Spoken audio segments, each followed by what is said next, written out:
and or the derivative term is used when parts people use or show it from deal, which is extraordinarily big, trustworthy. So we'll have a deep discussion about it with a lot of examples and case studies. In particular, I think when I look at this hadith in some of the books, sometimes some of the examples are kind of extremely obvious.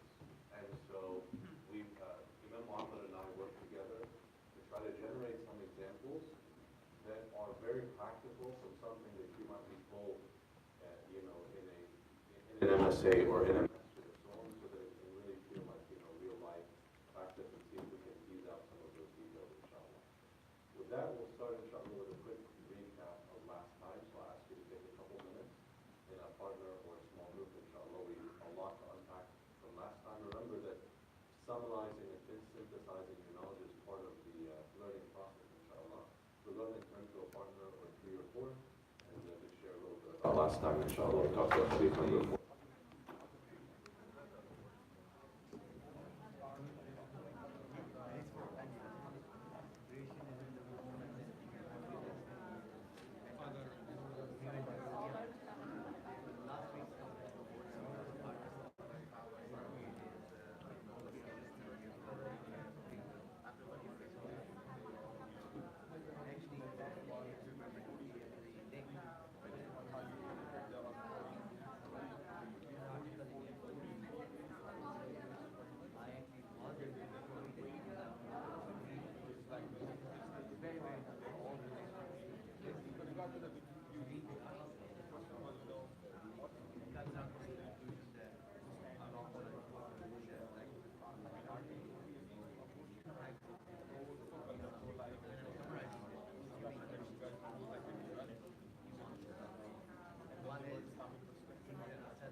5. It's 5. See, it doesn't say that in the headline. Yeah, it's session 6, yeah. Should I pass that around? Jazakallah. I've been saying 5 for the last couple of I've been saying 5, I thought we're going to move to it. I'm updating that right now.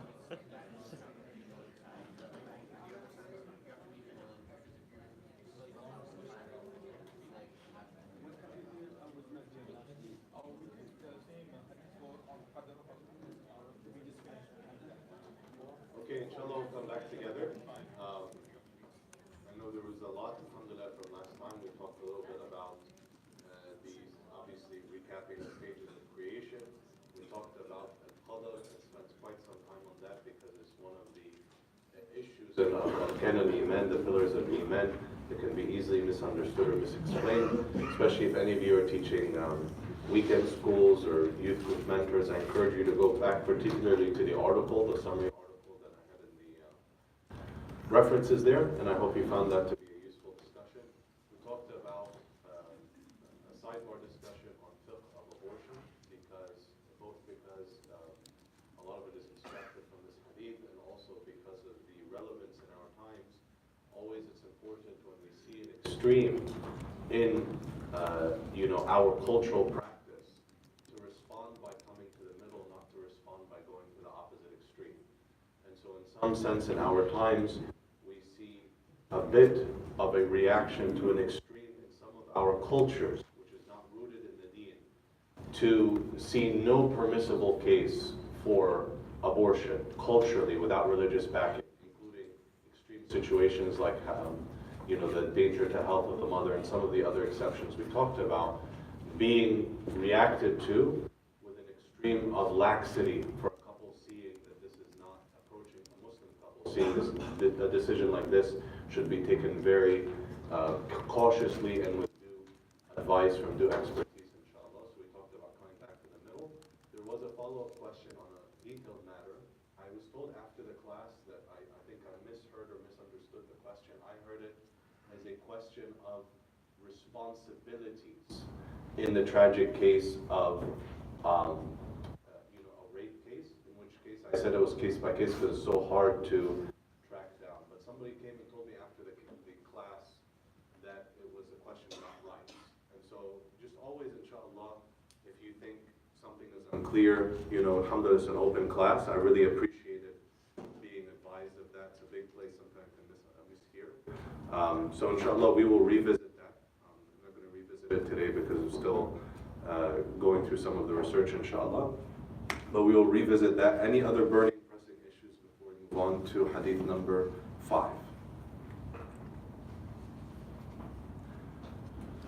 Okay, so we will talk about one more logistical matter. Jazakumullah khairan to all those following remotely, for those that are going back. As I said, we're in a beta, and I appreciate the patience of everyone. We did get some feedback on the audio and video quality from last time, and I really want to acknowledge Brother Ahmed Tariq, Brother Kashif, Brother Muhammad Akasha, and team for spending a lot of time continually improving this. You see the difference on the audio quality in this classroom. So this week, whether you're following live or following recorded, we made some changes on the audio quality. And so let us know. We're listening to your feedback, inshallah. If you have suggestions, if it improved. I want to also appreciate our IR leadership who's making the monetary investment, inshallah, to take the quality of these programs to the next level. We also made an investment in a new kind of video streaming device, which arrived yesterday, but was a failed delivery attempt. And so inshallah we'll try that next week. So focus on audio this week and then video, and we'll keep iterating on this inshallah until we have a quality inshallah worthy of the material bi'idhnillahi ta'ala. With that, inshallah, we'll come to al-hadith al-khamis, hadith number 5. عن المؤمنين عبد الله عائشة رضي الله عنها قالت قال رسول الله صلى الله عليه وسلم من أحدث في أمرنا هذا ما ليس منه فهو رد. رواه البخاري ومسلم. وفي رواية لمسلم من عمل عملا ليس عليه أمرنا فهو رد. very short hadith. Very short hadith, but this hadith, there's an element of the presentation of the book that's a little bit different from the previous ahadith. Can anyone pick up on it?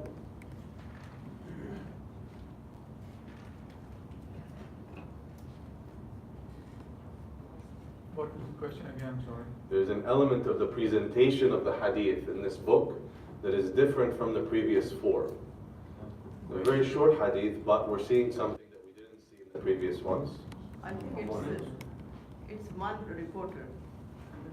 It's one reporter, that's correct. Aisha, a woman reporting this. That's correct. So I guess there's a lot of things different. But the one I'm looking for is And it's that there are two separate narrations explicitly mentioned, right? And so notice that the wording of the narration, this is, the same hadith, but two different wordings are explicitly given, right? And so this is narrated by Al-Bukhari and Muslim. That doesn't mean that Al-Bukhari and Muslim have only one copy of the hadith in their collection. Bukhari was a faqih. In addition to being a muhaddith, scholar of hadith, he was a scholar of Islamic jurisprudence. So he would bring the same hadith in different places of the book, okay? For multiple objectives. One objective was that sometimes he would bring the same hadith with different isnad, different chain of narration. This is to show that he had multiple chains of narration, reinforcing the same hadith directions. Other times there would be the same hadith, but slightly different wording reported. Perhaps the Prophet ﷺ emphasizing slightly different things, but you can see it's the same root hadith. And sometimes he's also very slightly from the hadith master that is collecting this collection. So in this case, in a wording for Muslim, in one of the narrations in the collection of Muslim, and Imam al-Nawawi mentioned explicitly here, the second wording, he who does an act which we have not commanded will have it rejected by Allah subhanahu wa ta'ala. Okay? Why do you think Imam al-Nawawi, because remember there are other ahadith in this collection that are narrated more than once, especially a lot of these are big foundational hadith. So for example, the hadith about whomever, which contains the statement, whomever lies about me, meaning the Prophet ﷺ, purposefully, then he should await his place in hellfire. This is narrated by more than 70 companions. Okay? Many companions heard this. But Imam al-Nawawi doesn't go put 70 narrations. He says it's narrated by Bukhari and Muslim and Tirmidhi and so on, and then you can go find the others if you want. Why do you think, just looking at this, why did he put both of these explicitly? It's not verbatim.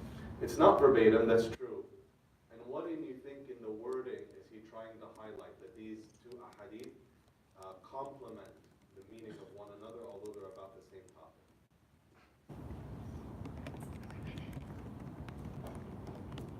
One is more specific than the other. The first one says, in this matter of ours, which is the religion of Islam. Second one's a lot more general, does an act which we have not commanded. So that could be any act, not necessarily a religious act. That's true, and I noticed that looking at the translation. And I think the point is true, but the translation could be miswording, because misleading. Because in Arabic, it says fi amrina and alayhi amruna, right? And so, in a sense, yes, that this could be more that, emphasizing the command, and this more emphasizing the totality of religion. And so this is an important distinction. There's another distinction that is very important here. Innovation needs to be an action. I mean, it's not something that you intend, but something that you practice. That is when the action which you innovate is to be rejected. It's just not the intent.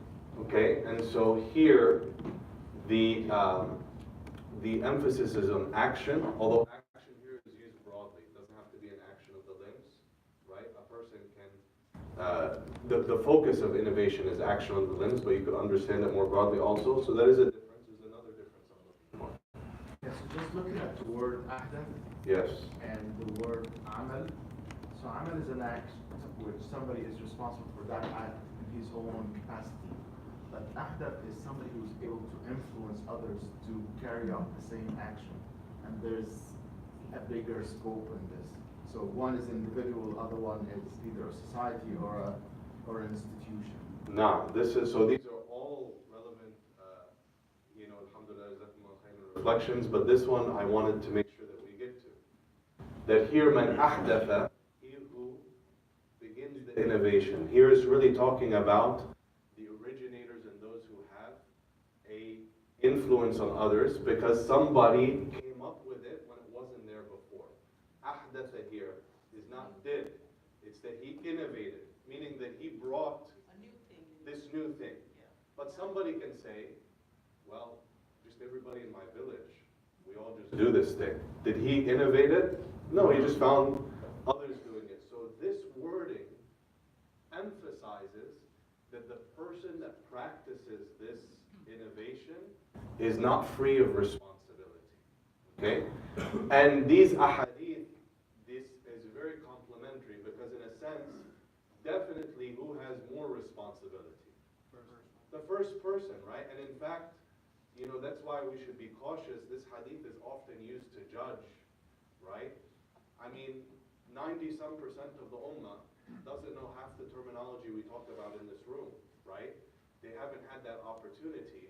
And maybe some of them engage in some of these practices not knowing any better. We should approach that with great humility and great understanding, right? And so definitely the people that come up with something first and influence others have bigger responsibility, right? Because a lot of people are so influenced by their environment, and Allah subhanahu wa ta'ala judges fairly as He will. But and this is why seeking knowledge in the deen is important, a person that is engaged in this action is not free of responsibility.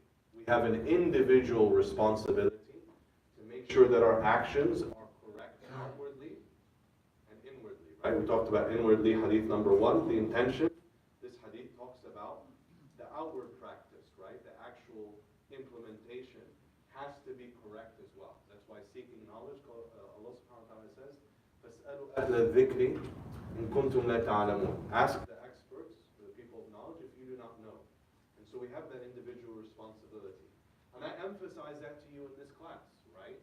I'm not here to be your gateway or tell you to listen. I'm just trying to guide and support your own journey, but outside of this, you carry your own responsibility for your own conclusions. And we all answer to Allah subhanahu wa ta'ala individually, okay? And so this is part of that, recognizing our individual responsibility.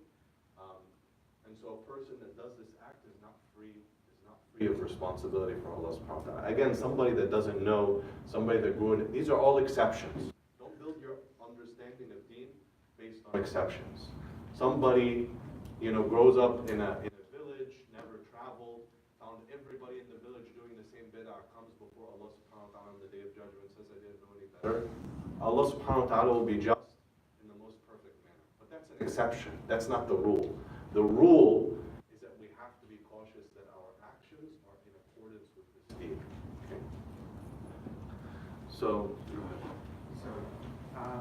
The translation of Fahwa Raj, when I read it, it's being rejected. But when I see the translation, it says between brackets by Allah. yes. So that is something that I'd like to reflect on.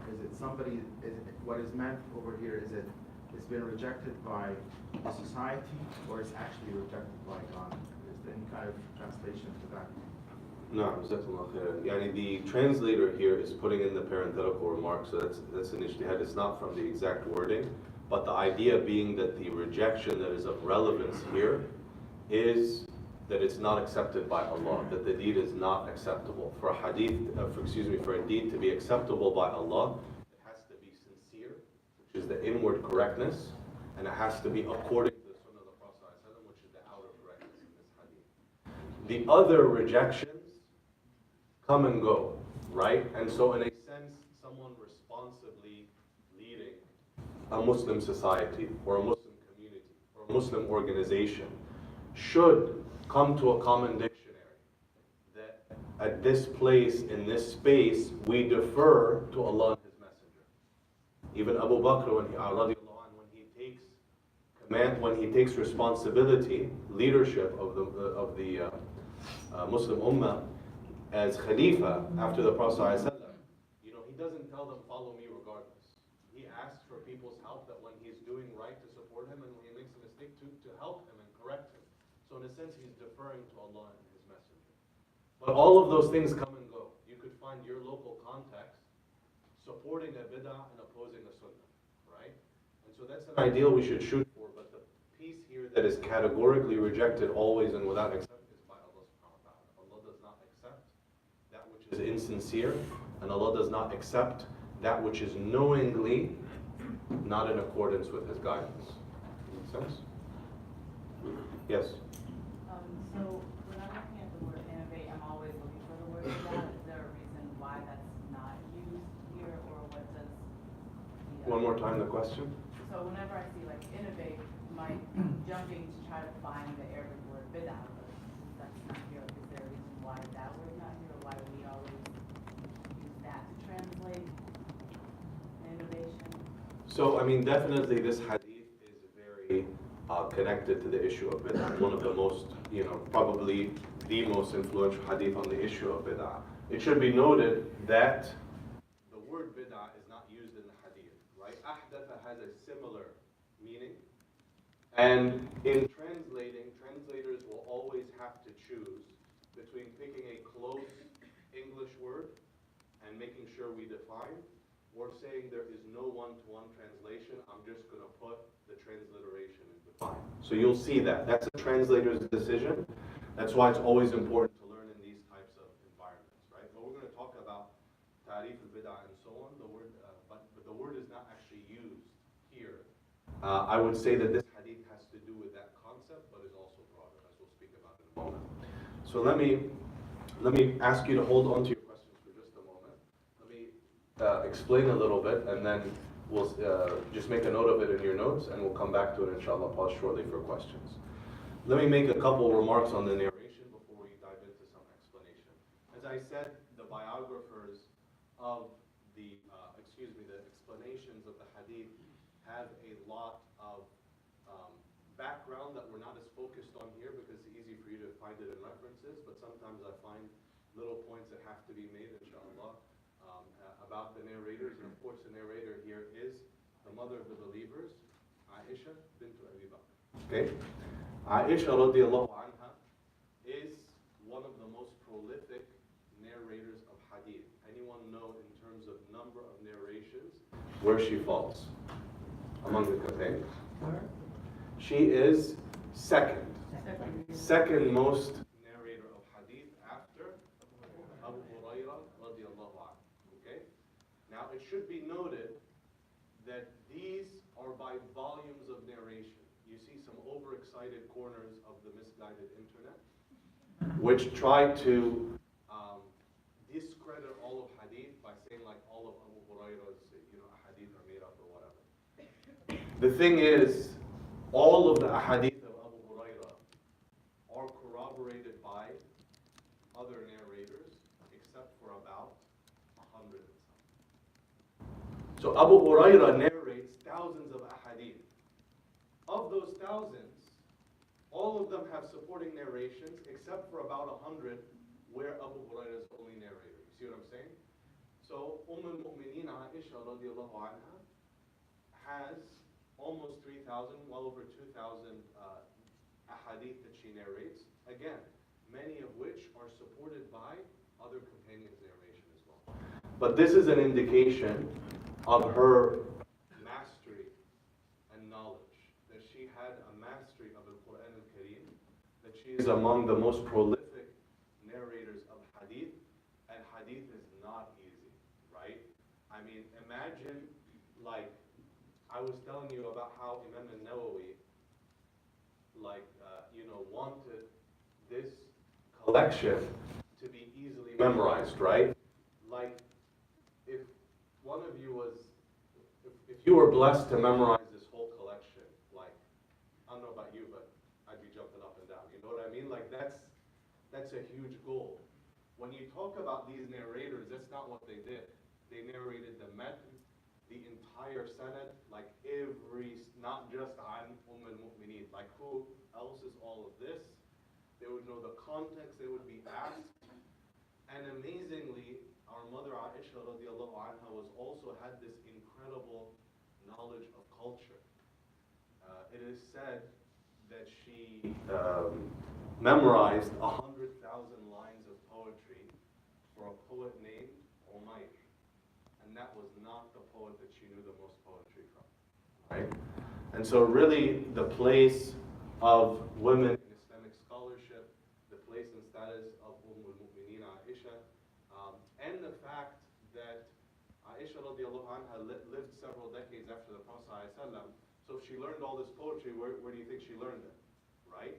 She learned it in the house of the Prophet ﷺ. That was when she was, young, and by most narrations, a teenager in 20s and so on. And so you can see that the Prophet ﷺ also supported and that, not just Islamic learning, but the broader scholarship and mastery. And she is an exceptional faqih. She's counted by many scholars to be the best scholar among the companions, bar none. Like the top scholar among the companions, or faqihah.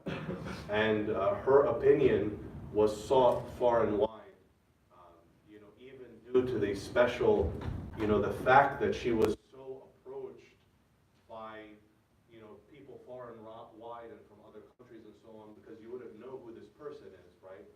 That there had to be special accommodations for her, that when someone would ask, that there would be a hijab and a screen, because it wasn't ordinary for, a person to have to accept all these visitors from all over the world, but that was this ummah's dependence on her knowledge and mastery. Did our mother Aisha ever have a child? Allah subhanahu wa ta'ala did not grant her a child. This is called what? al-Mu'mineen obviously is her status. Abdullah, mother of Abdullah. Anybody know? This is the advanced question for the day. What is this called? It's her nickname in Arabic is called? Kunya. Very good. MashaAllah, advanced class. Kunya, Abdullah. Alright? So normally, if a person, the custom of the Arabs was if you have a firstborn son or daughter, that would become your kunya. Not always, but most often. Either firstborn son or daughter, or firstborn son, that it would be or Abu, such and such. So why would she be called Abdullah? The aunt of somebody called up there. Okay, so that's one opinion. That she is the aunt of, who's her sister? Asma bintu Abi Bakr, who has a son? Abdullah ibn Zubayr. And so she's the aunt of Abdullah ibn Zubayr. And so some people say that became her kunya. Another opinion. Usually somebody is being called after his father. So her father is Abdullah ibn Abi Quhafa, which is Abu Bakr. So she's called after her father. So if you are Abu Talib and your father is Muhammad, then people, before you have a child, they will call you Abu Muhammad, and your sister will be called Muhammad. SubhanAllah, that's an incredible opinion. I haven't actually read that, but it's well substantiated. Imam al-Nawawi, that's where his kunya kind of comes from, because he didn't marry or have children. It comes from that. So that could very well be the case. Jazakumullah khairan. Excellent. So that could be another opinion.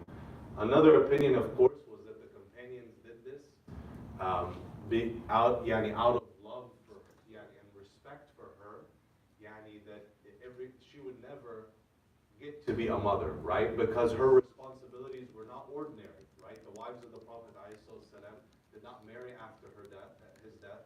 She had this incredible responsibility, people asking her right and left. And of course, Allah subhanahu wa ta'ala compensates. The mothers of the believers get double the reward for the same action of another person, and they get double the consequences because their responsibility is so high. So some opinions also say that it was called Abdullah as a respect and love for the mother of the believers, that she would be given that same kunya as if she was, a mother herself. All of these, alhamdulillah, good opinions, that just give us an idea of the status of this very special, woman, al-Mu'mineen Aisha radiallahu anha. So when we look at the issue of bid'ah or innovation and correctness of actions. There is a categorization of actions into two broad groups, which is extremely helpful in thinking about this. The two types of actions are the rites of worship, right? And these are called in Arabic ibadat, right? And the worldly transactions and dealings, or muamalat, interactions and transactions between people. Okay. In general, the ibadat are those that are done solely for the purpose of worshiping Allah subhanahu wa ta'ala and drawing closer to Him. And so things like what? Salah, Salah, Siyam, Saum, Hajj, all of these are examples of ibadat. The muamalat, or worldly transactions and dealings, generally involve others and are done with a certain worldly purpose in mind. So salah, as a benefit, you may get, alhamdulillah, focus and so on, but that's not what you're doing. You're doing it for Allah subhanahu wa ta'ala. You're not doing it, you're not fasting so you can get healthier, right? Muamalat can have a worldly benefit or gain and often involve others. And so the interest of people is taken into consideration. The other one doesn't really have the interest of people in mind. And so generally, which one has a lot more leeway in how it's conducted? Muamalat, right? And a very, very helpful general principle is that if an act is an act of worship, then it has to be sanctioned by direct and clear evidence. Okay? So the burden of proof, is it halal until proven haram or haram until proven halal? Is it halal, who says halal until proven haram for acts of ibadah? Acts of ibadah. Who says haram until proven halal? Okay, so we have a miscommunication. So acts of worship, the basis is that it's not accepted, it's not allowable until it's sanctioned by Sharia. Tell me, why so strict? Because that's like Why is that important? that's how you get closer to Allah. So if you're not doing it the right way, then it won't be counted. That's how you get closer to Allah. If you're not doing it the right way, it won't be counted. So let me camel back on that, because we don't piggyback in this classroom. So thinking about that, especially in our cultural context, all right? I'm not thinking just Islamically now. I want to broaden your thinking. Somebody says, why? Like spiritually, I kind of connect to God in my own way, and I feel this high. I feel that I'm a spiritual connected person. Why is this so strict in Islam? Why only this way and that way? What if I feel really connected in another way? Acceptance. It wouldn't be Islamic at that point. Yeah. So Wouldn't be. basically that's what the other religions do, is they feel like they can connect better through an idol or through whatever, and so. You could be misguided. Okay, what else? So who are you to say there's a better way to worship Allah subhanahu wa ta'ala than the way that He commanded you to call? Okay, who are you to say there's a better way to worship Allah than the way He commanded you? If you Allah subhanahu wa ta'ala is the legislature, so we have to just take his account into this, because this is very important. This is basis of our religion. Okay, excellent. So always understand, this is a really subtle point, but I want you to understand it clearly in legislation, in Islamic legislation. Knowing the ruling and the ruling occurring is separate from appreciating the wisdom for which Allah subhanahu wa ta'ala may have legislated this ruling. So somebody said, when I was saying why not, he said immediately, because it's going to be rejected. That's sufficient. If I don't know why, what's the wisdom, and so on, we know that it's rejected, Allah's not going to accept it, okay? Because we're in the Islamic system. But here, there's a lot of wisdoms that we motivated, some of which are clearly evidenced by other texts as well, that this comes from a core of deferring to Allah subhanahu wa ta'ala. We are worshiping Allah the way He commanded for Him to be worshipped. This is at the core of Islamic worship and spirituality. Understand clearly, right? Islamically, you cannot differentiate or split religion from spirituality. In our culture, or in studying study of comparative religion? Sure, some people do, right? And in fact, there's a big advocacy today for spirituality without religion, okay? That's fine, people do their thing. Here, looking at Islam, are these two separate in the Quran? Absolutely not. You cannot separate between ethics and religion, spirituality, and legislation. They're all intertwined because Islam is a deen, complete way of life, okay? So make sure that we don't get lost in translation. That worship here, being strictly sanctioned by evidence, is because we are deferring to worship Allah only the way He commanded to be worshipped, not the way we feel like it. Now again, there can be an argument made here, and to be honest, to be straightforward with you, this was very impactful on my own journey. Being more into a Muslim family, but not very practicing or aware. This was one of the first things that really shook me. That I felt such a disconnect. That everything around us, like you want a job, you gotta do this annoying paperwork and background check. Things that are humiliating sometimes. You have to do drug tests, you have to go, expose private things, you have to have a physical, so all this stuff. And you don't want to do that, you don't get the job. You go to college, you have this dream in your mind, I want to be a medical doctor. And you have to spend 4 years studying something or other, and going through organic chemistry and a bunch of other stuff you will never use for the rest of your life, just to generally show that you can jump a hurdle and have a mind, and then you start studying medicine, right? I mean, seriously, like a lot of this stuff, inconvenient, annoying, waste of time, expensive. But if you don't like it, are you going to get a medical license to practice medicine in America? No. So how does it make any sense that you come to Deen and you worship Allah however on earth you feel like it? How does that make any sense? How is that logically consistent? If the Deen is really more important than our dollars and cents and jobs and this and that, why is it that we submit to a system and everything else, but bring our own show to Deen, right? So I really wanted, coming back to the issue of bid'ah and innovation, I think it's important to spend some time on why. Why we all like uptight and don't do this and make sure it's in boundaries. At the core is this issue of submission to Allah subhanahu wa ta'ala. This issue of worshiping on Allah's terms, not your own terms, right? Issue of humility.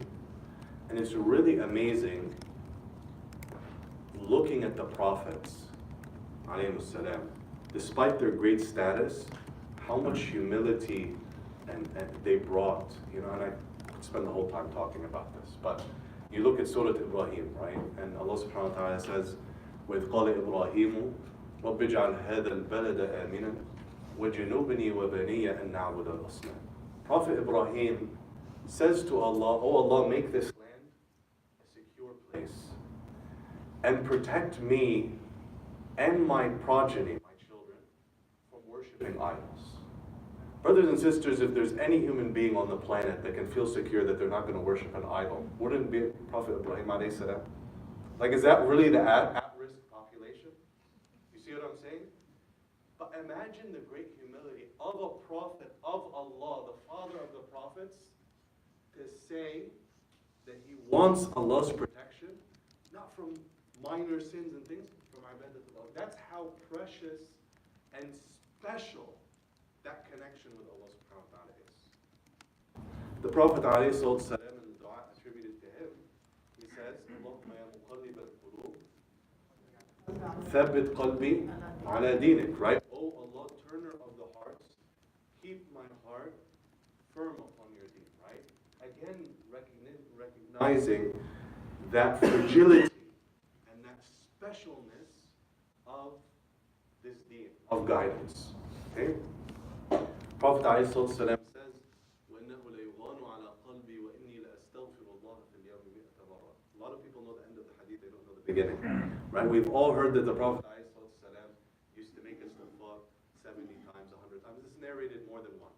But in this narration, actually the beginning of the hadith, the Prophet ﷺ alayhi salatu wasalam, almost, he talks about like this, basically in his daily interactions, right? He's always in a state of remembrance of Allah subhanahu wa ta'ala.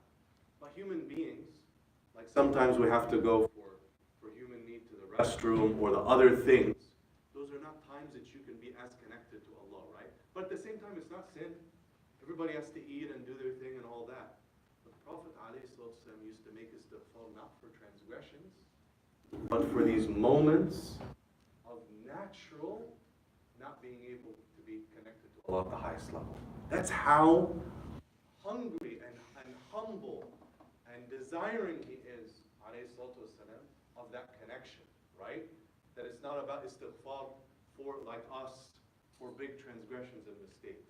It's a desire of always being connected at the highest level. So we're going to get technical, and you have to see the system of applying bid'ah. But I'm starting this way, and I'm acknowledging to you that most people would not teach in this way. I'm doing this purposefully for you to examine, because I think when we dive in, like this is bid'ah, but this isn't bid'ah police, haram police, and this and that, we lose sight of why does this matter. This is so important, because what problem did bid'ah ever solve? Who came up with a bid'ah, with an innovation in deen, to solve something? We recognize that the deen is complete from Allah subhanahu wa ta'ala. So for example, let's give a practical example. This is sadly still very relevant, less relevant in America than other parts of the world. But some people say, for example, and you know me, I don't insert spice into the class on purpose, but I'm not going to avoid it when it's real life. So some people say, women should be barred from the masjid. This is very prevalent in certain parts of the world, even certain parts of the West. Even in Canada.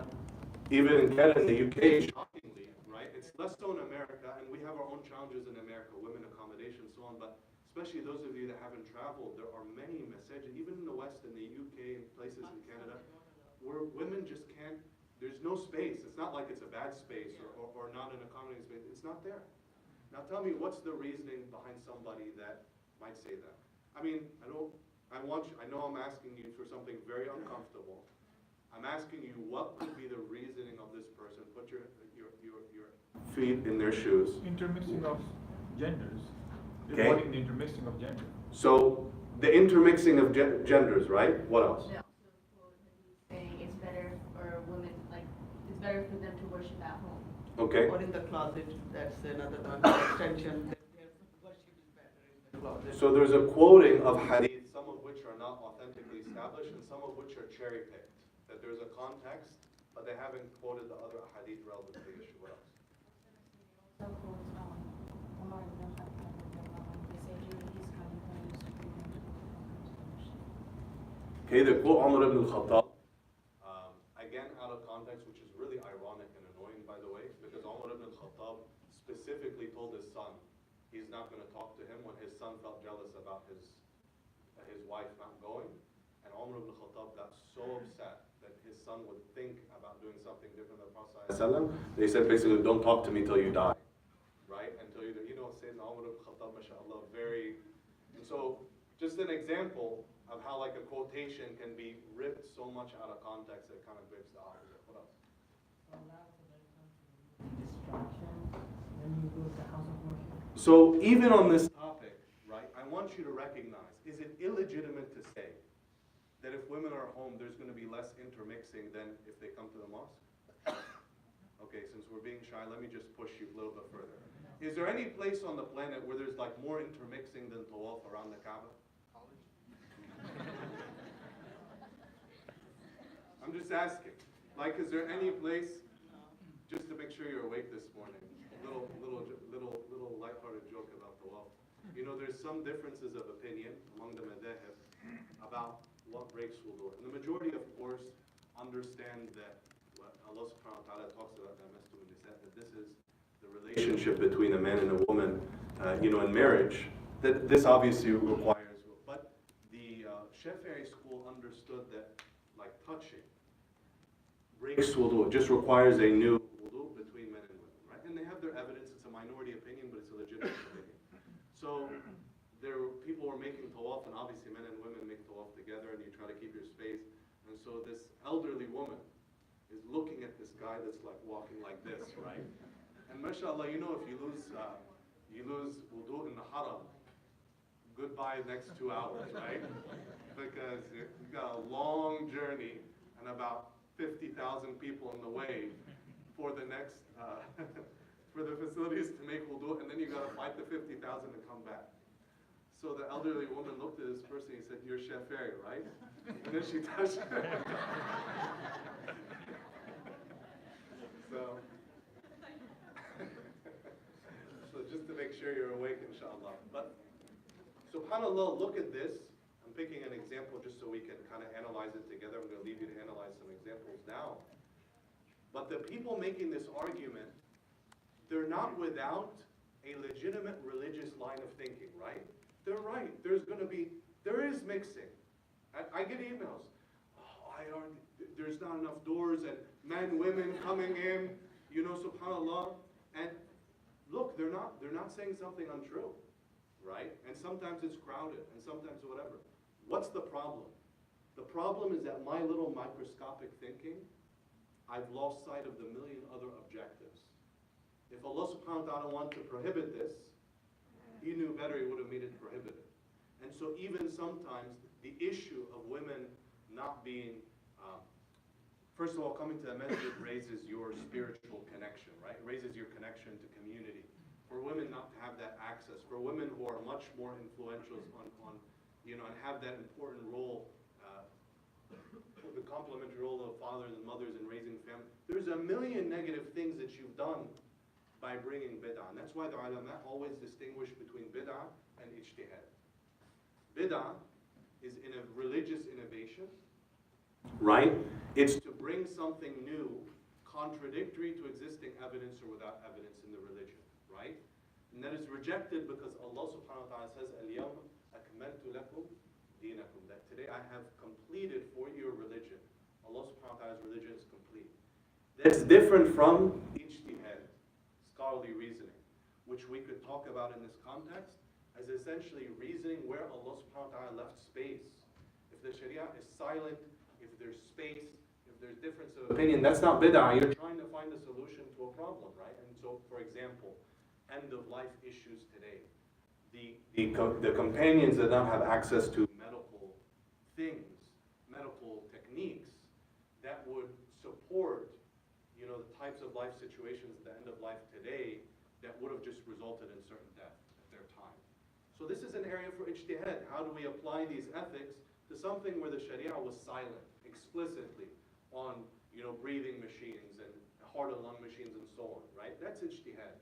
But bid'ah is to contradict or to insert something in place of, to contradict existing evidence or to insert something in the face of lack of evidence religiously.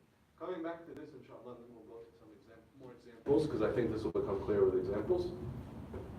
The other big category is mu'amalat. Mu'amalat, of course, it's halal until proven haram.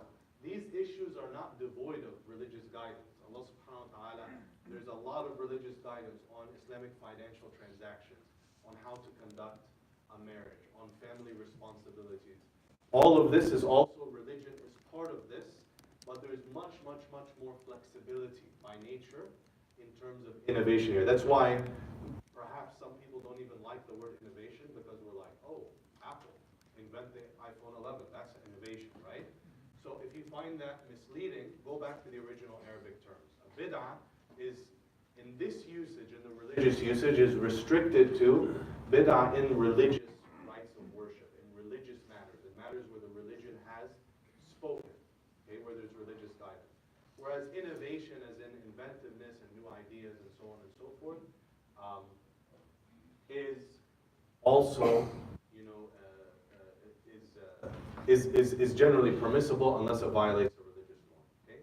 Also recognize that when you read texts, and I'll give you an example of this in a few minutes, that bid'ah does not always used in the religious sense. Bid'ah is also an Arabic word, right? And so, you know, you're sitting in an elementary school classroom, and there's this project, you know, and people drew pictures of planets, and somebody came in with those little like styrofoam balls that you get from the store and put toothpicks. And you're like, man, ibtada. Like that kid, like he really thought outside the box. That's not bid'ah in religious sense. That's bid'ah in Arabic sense. Came up with something new. So also when you're looking at narrations, you have to know whether a person is speaking religious bid'ah or just language bid'ah. So with that, inshallah, we have our first class video, inshallah. So can you see the screen okay? So this is just, I think, what most of us walk into the classroom thinking the definition of bid'ah is. And we'll go into the real definition in a minute, inshallah. Everybody can see that?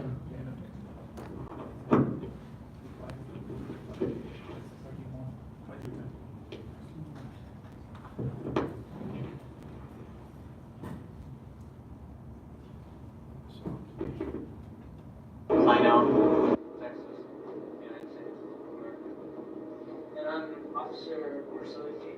I've been on the force for 5 years. We're just going to drive around, show you some. We've got a pretty corrupt community here in regards to the youth. Just a lot of things that have gone on lately that have basically driven the youth away from their proper path.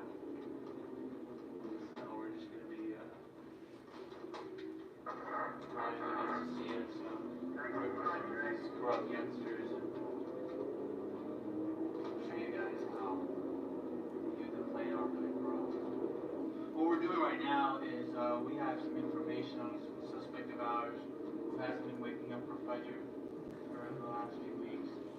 So we're just going to go over there to check up on him and make sure he's awake and praying Fajr this morning. The house is there.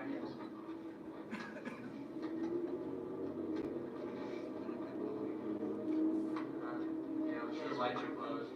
I just thought he's sleeping. I'll wake him up. Corrupt you. Prayer. Go.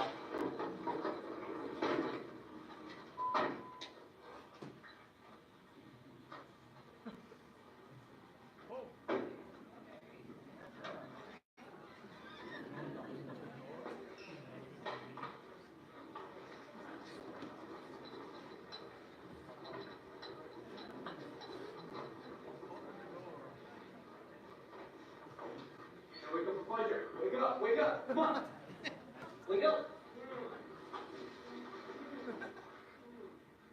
Come on, get in back. Get it. Come on, go make a move. So that's what MSA videos look like. In the dark ages, when I went to school.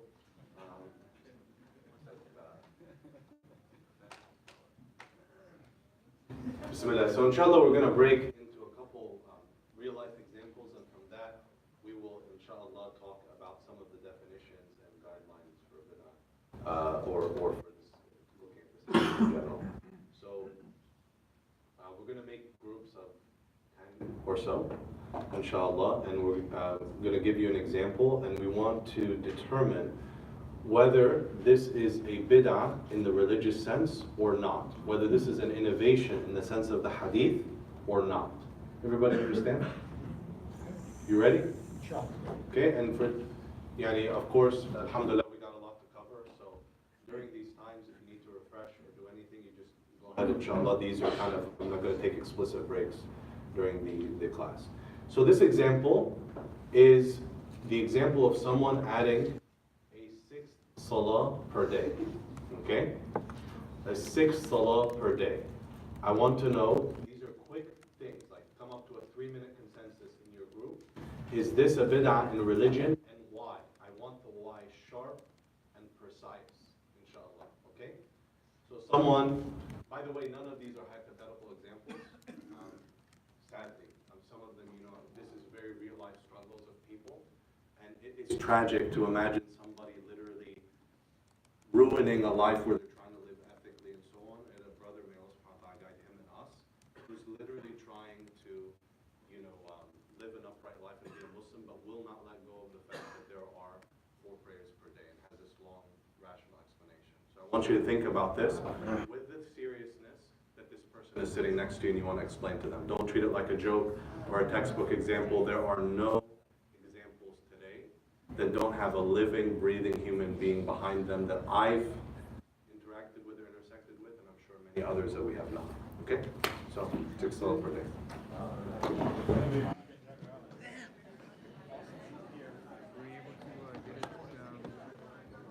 So this is working, definitely. Yeah.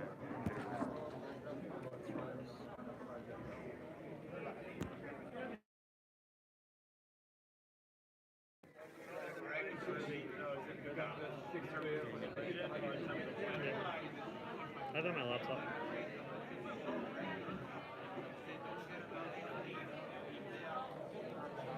Passing audio right now. Really? Yeah.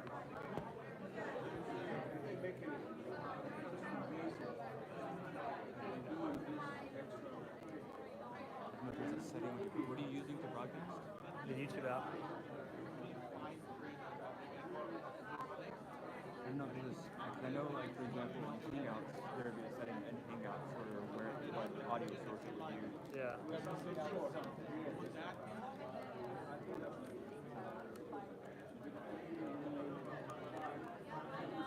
see if I can do this.